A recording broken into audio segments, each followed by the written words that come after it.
I was a Marine F-18 fighter pilot. And so do you ever see the old movie Top Gun?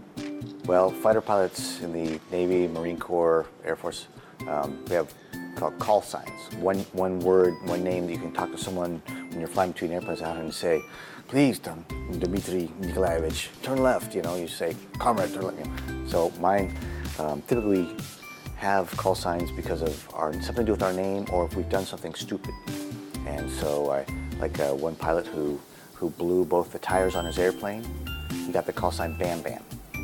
And so I didn't have something stupid that I did. And so when I went to go my first flight in the F-18, I had a Marine Corps instructor because I was in the Marine Corps.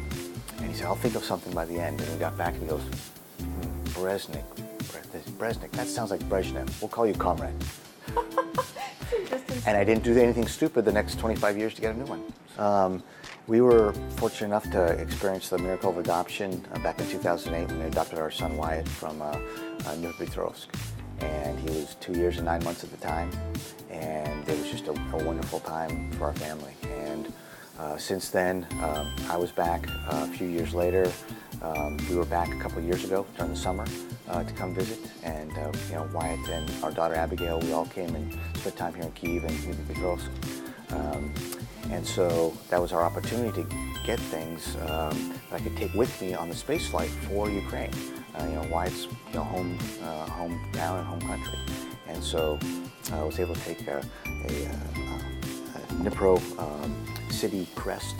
It's on a magnet. Something from the Rocket Museum down there. We have a big Ukrainian flag I took up that, you know, we used when we had a PAO event, a public affairs event, where I ended up talking with, you know, people here in Kyiv at the America House with the ambassador, and that Ukrainian flag, that's what I brought back to give back to the Ukrainian people. It has 108 million kilometers on it. It's traveled. Oh, absolutely. My grandfather was a professional photographer in Hollywood back in the 1930s and 40s. He had his own photography shop.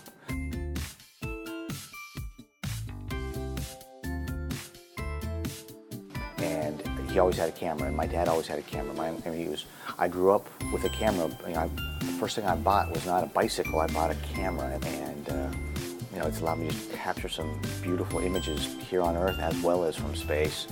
Certainly, getting there is an exciting day. You know, when you're launching from zero, take you to 25,000 kilometers per hour in the span of 8.5, 9 minutes. That's certainly exciting. I think one of the more exciting things that we do is when we get the opportunity to do spacewalks. We put on our own personal spacecraft and go outside of the space station, but we're also there to prove that humans can live for, you know, a long time in space. And how do we protect the human body from degrading, deteriorating while it's in zero gravity? And if we can do that, well, then that makes it possible for us to leave Earth and have long space missions. Going to, you know, first place, probably a good start is Mars, because we've only had a little over 550 human beings in all of human existence who have ever seen Earth from that vantage point, from, you know, astronauts to cosmonauts all over the world.